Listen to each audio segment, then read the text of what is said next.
In today's video, I'm going to teach you how to change your password in Goodday. Keeping your password up to date is an important part of keeping your account secure, and in this walkthrough, I'll guide you through the process step by step. By the end, you'll know exactly where to go in your Goodday account and what to expect on each screen, so you can change your password quickly and confidently. First, make sure you're logged in to your Goodday workspace in your browser or desktop app. Once you're in, look toward the bottom left corner of your screen. You should see your profile icon there. This might be your photo, your initials, or a simple user icon, depending on how your account is set up.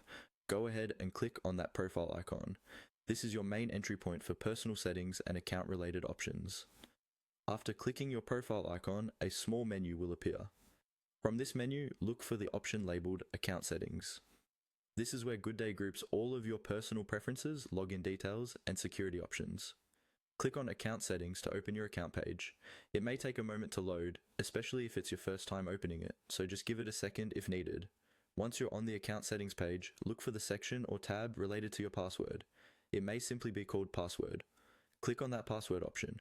This will take you to the dedicated area where you can update your login credentials.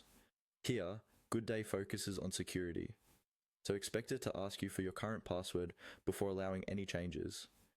This is a normal and important step to make sure no one else can change your password without your permission.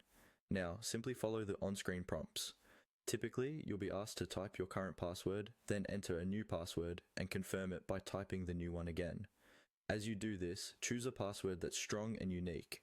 A good approach is to combine upper and lower case letters, numbers, and symbols, and avoid using easily guessable information like birthdays or common words. Many platforms also show a strength indicator, so pay attention to that if it appears. After you've filled out all the required fields, confirm or save your changes. Once the system accepts your new password, you're done.